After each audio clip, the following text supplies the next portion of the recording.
Shiva. So he was saying that witness and what's being witnessed, sacrifice, witness and object are coming closer together, forming this. Is he still with us? Shiva, with us? Oh, yeah, and like less witness and object coming together, like less separation or perceived separation, like more realization of everything's one and the same, and that's like the all-seeing eye. Gosh, like what it feels like to be embodied and how that leads to mindfulness, that leads to the ability to invoke. Talking about like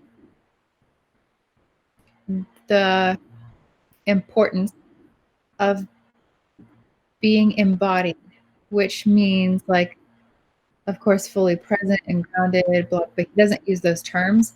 It's like being embodied, which leads to mindfulness, which is the ability to invoke.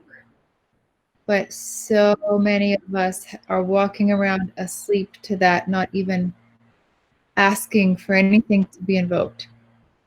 Like we're forgetting we have that power. Invocation. Invocation. He's like, Topic. Every deity, every consciousness has a way of invoking it. So we never spoke. I mean, you went from sacrifice because I asked you how to invoke. Yeah, he's saying, like if you're bringing a blood sacrifice, it makes holy what's being destroyed. Like, because we might look at something that's destruct, just like falling down. What's the word? Like dismantling. We might look at something that's falling apart, not working, and resist it and judge it, and all these emotions. But sacrifice makes holy the thing that's being destroyed because it is the direct language of invoking transition. What's on the other side of like what's deconstructing or being destroyed?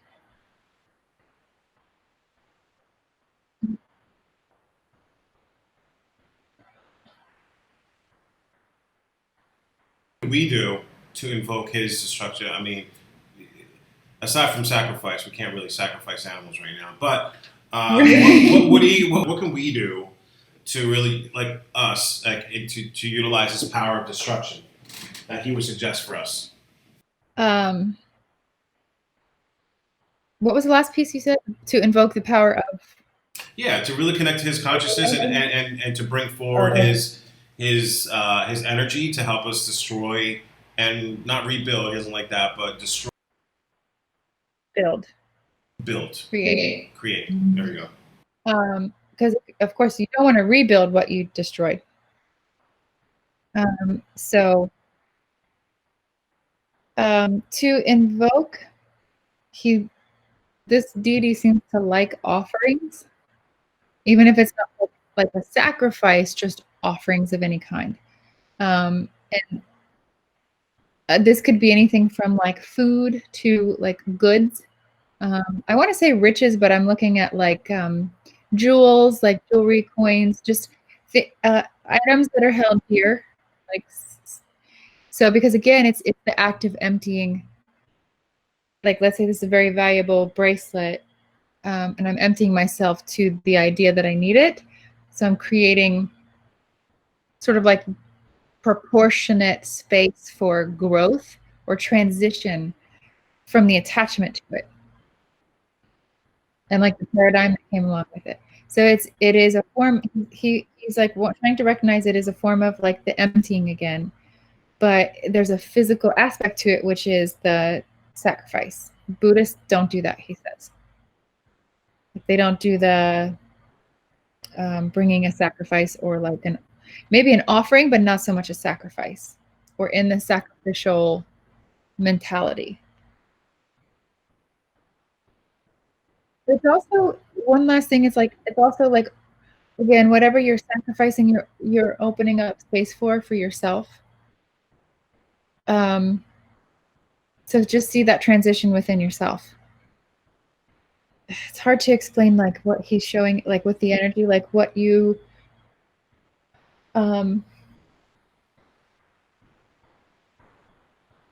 it's a way of opening the way, or a way. It's a way of opening a way.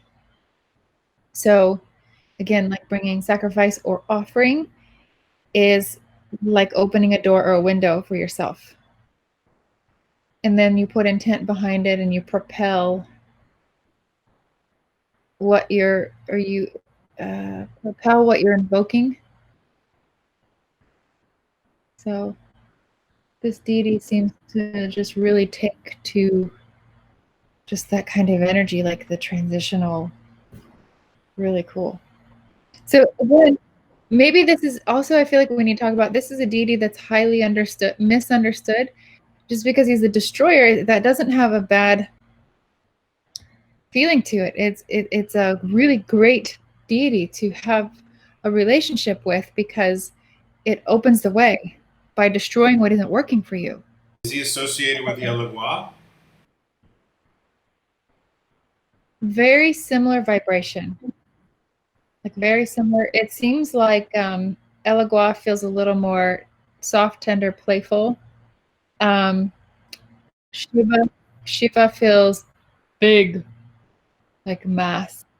Yeah, Elegua as a child, it's portrayed his spirit, his consciousness is like a child, but he's really he's This is so weird to say. Elegua feels like water. Shiva feels like land. I don't know why. yeah. They're It's all saying that. Like it's so masculine and domineering, kind of. Not in a bad way, but it still has like, it's weird. It's like I can also still feel like the femininity right behind that. So it's like such a equal integration of both. Because it's like just as soon as it gets very masculine, like the wave collapses in it and the femininity's there. Like it's hard to explain the revolution of this energy, but is that where we're all headed towards? Is like kind of this masculine, feminine being? I'm hearing yes.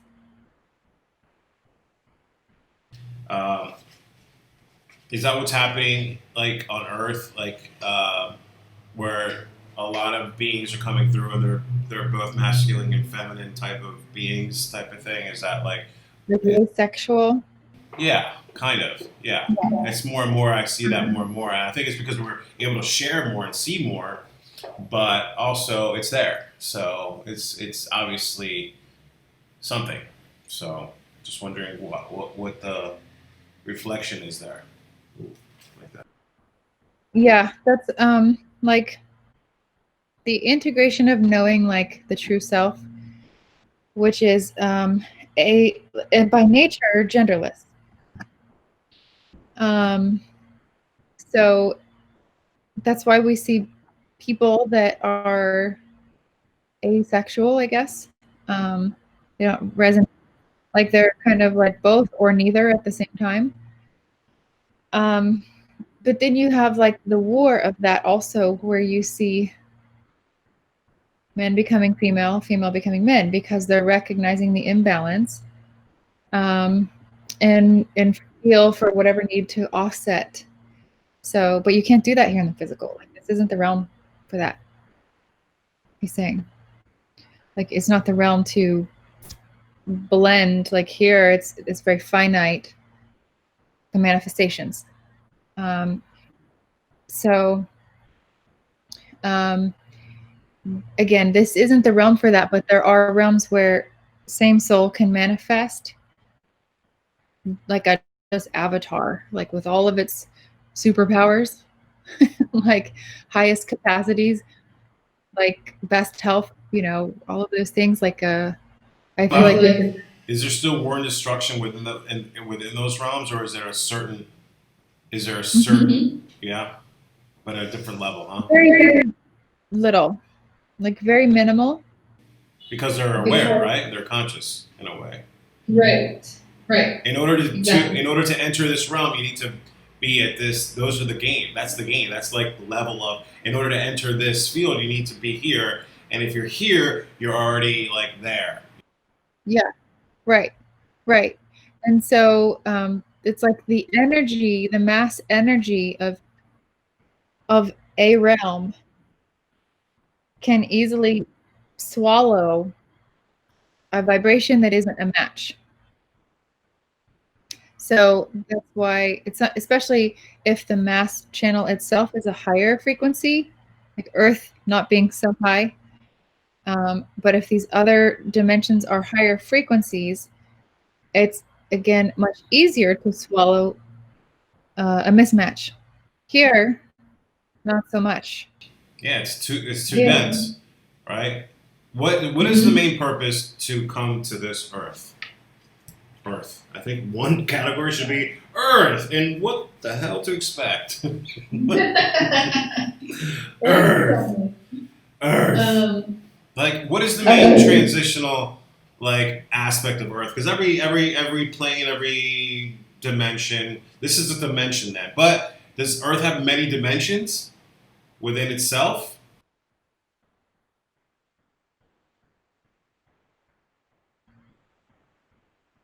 Whoa, this is wild. I don't even know who this is coming from.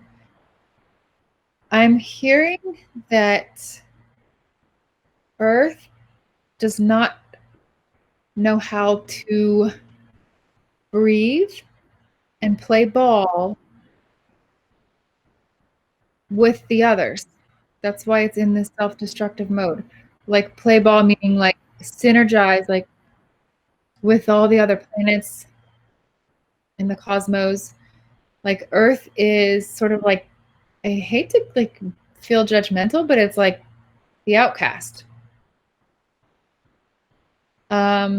It feels like the bad child or the misfit.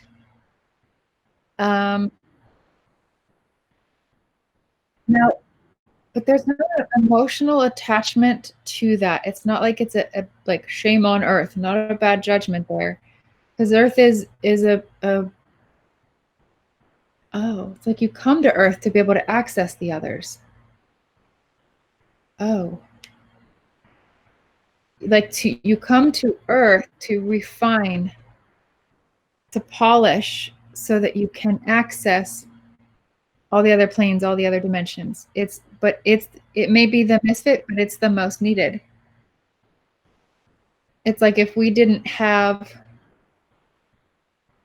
the processes that are in this channel, meaning like the channel of Earth, we wouldn't evolve and be able to access other planets or other dimensions. So here, but I'm also seeing like here we have on Earth, we have a lot of portals or connect points.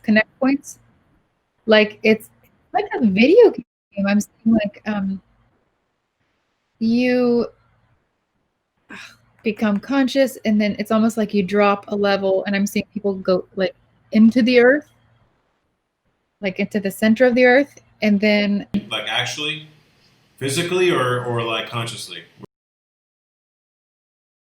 I'm hearing can be both. So there's an inner Earth. There's an inner Earth. Yes. So I'm seeing this as if I'm in space watching beings like, oh, going all over the place, like living, processing, and then they've achieved, so to speak. So then they drop down to different layers of the Earth, and those are like different portals to other planets, other planetary systems, other multiverse. Okay. Wow. You see what I mean? Yeah. Admiral Byrd. Does that ring a bell? Huh? Admiral Richard E. Byrd. Who's that? He's like in charge of it all.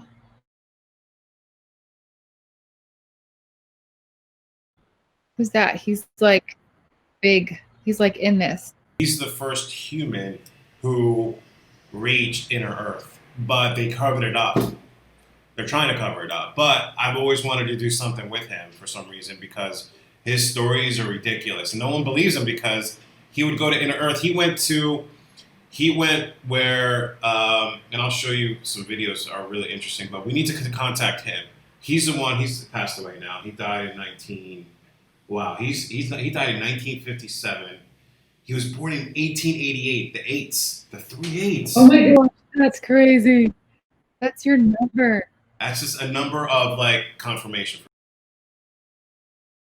I thought you always connected to eights. It is. It always shows up, so it's always there. So, but he is the Cool. one who he had this mission of like of exploring. He was an explorer, and an aviator, and he kept, he kept going, and he went into Earth, like, and he found this whole new civilization after time. So we need to talk to him about Inner Earth. I think that would be an amazing series aspect. Yeah. Inner Earth and Yeah. and the consciousness and the aliens and stuff that are actually there inhabiting. It's a whole different world, That's That's what I'm seeing. I'm seeing this image as if I'm way out in outer space, but it's like a video game style. It's like animated, and I'm seeing on the outer surface of Earth, like all these little Marios just bouncing around, and that represents like just human civilization. And then it's like you've achieved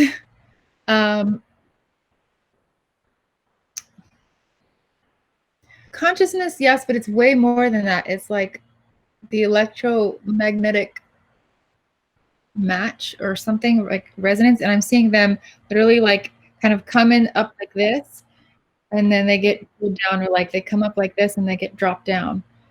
But then when they drop down, like there's different levels that they can go to, and then those levels are sort of like access points or portals to Antarctica is one, like in that region of below Earth where we know we're going to be.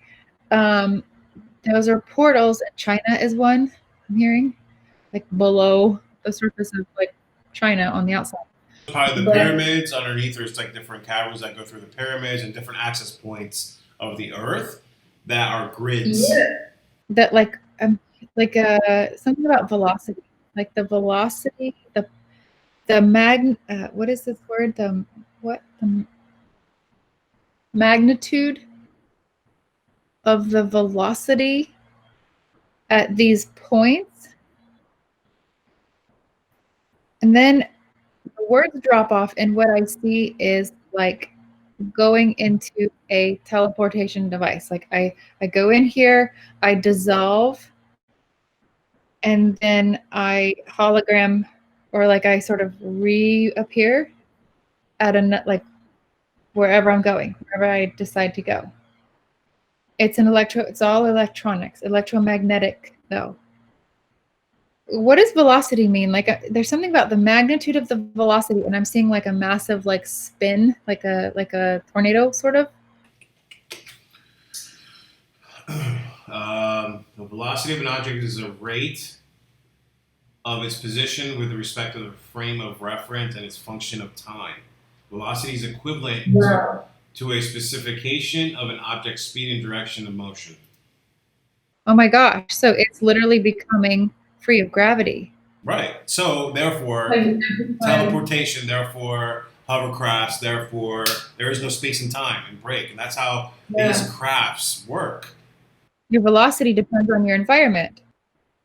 Einstein's like chiming in. I'm like, does velocity depend on your environment? It does, he says. I think I'm channeling the consciousness of Earth.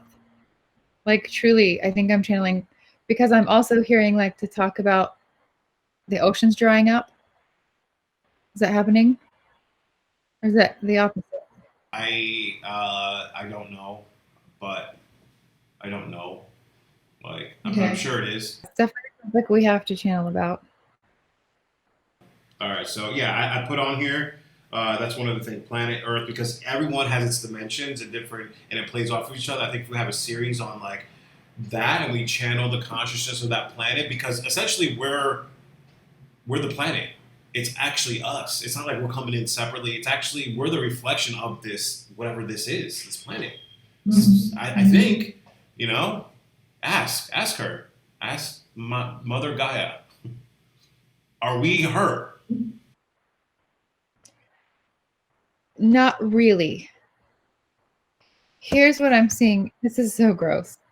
It's like a tick. Like it can become full of what it's feeding off of, but not what it's feeding off of, right? So like a tick can become full of our blood, but it still doesn't become us, essentially. So it's like we are full of like what we're feeding off of here, but we're not the earth vibration itself. Close though.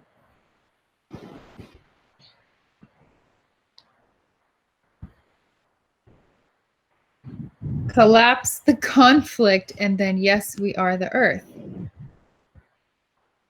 Because if we can heal ourselves with the earth and resonate with the earth.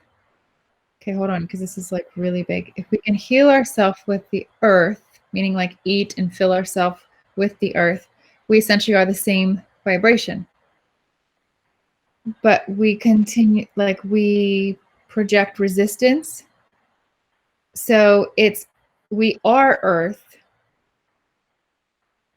sort of. It's literally like what I'm hearing is humans are all like rejects because we have resistance in us, which we call the ego. It's like the earth spitting itself out, almost like self-purging, until the purification stops or is done. The earth becomes whole. So like that's why a massive purge right now, ecologically, geographically, like and in humanity. It's like simultaneous. So it's like the earth purging itself, like rejecting itself. And then I'm seeing like this image of like, I don't even know the terms for this, but like a proton, neutron, and then the nucleus. I think that's what these are all called. Like the basis of matter, and how one is repelled away and one's repelled to. It's like we are sort of like the protons and neutrons, and Earth is the nucleus. So if we can learn how to, we become a part, we become the Earth, and then we move on. Like if we can synergize, like align. Oh, but yeah, so, but it's because we're charged. That's why. And Einstein going like this.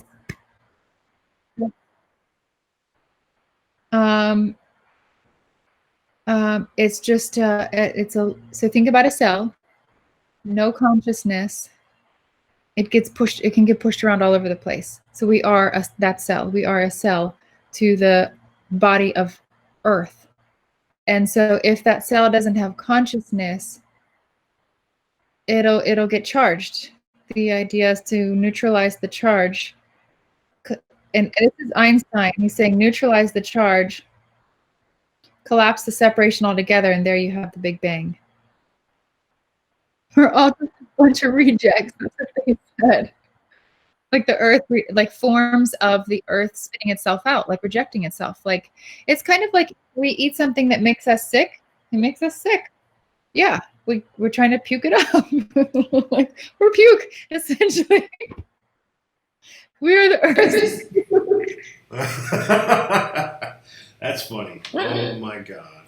So wait. Going back to the charge, how do we neutralize ourselves? This is Einstein. I'm hearing a lot. So part of it is like decoding what we are coded against. Of course, it's transparency, like going back to that. And this is what he's doing though. Like he's showing us like walking through life and navigating and going like this, like continually correcting and like aligning through what we feel. Because most of the time we're like, oh, this doesn't feel so good, but okay, there's a charge. Then the charge just compounds within itself. But okay, so long as we're not, so long as us as self are not conscious, we will continually get charged. So it's like we have to go back into learning how to like listen to that calibration in a correlation to our environment. Does that make sense? It's like he's showing like being so profoundly now that calibration is the most natural thing, and it precedes our being in everything. So before you even open your mouth to talk to somebody, you've calibrated. So that's how you continually collapse a charge. Neutralize is by here, centering here, not through the mind or the emotional state. I like that analogy. I think we need to lean into that about collapsing the charge, something like that. Yeah. Because it's basically what we're doing, but we're always thinking, well, we need to be doing something in order to. Yeah, and so that's basically a negatively charged ion, they're saying. Positively charged is like apathy, is what they're saying. What? Like, so I'm seeing again everything just as atom, nucleus, right? Protons and neutrons. So like the positive charge, those are the people that have like apathy. So it's like the opposite. Apathy means like a lack of interest or enthusiasm or something.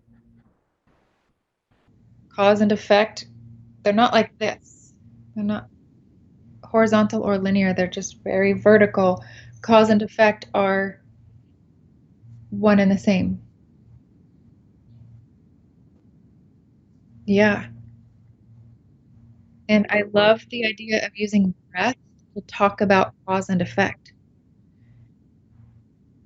Like the in-breath causes, like the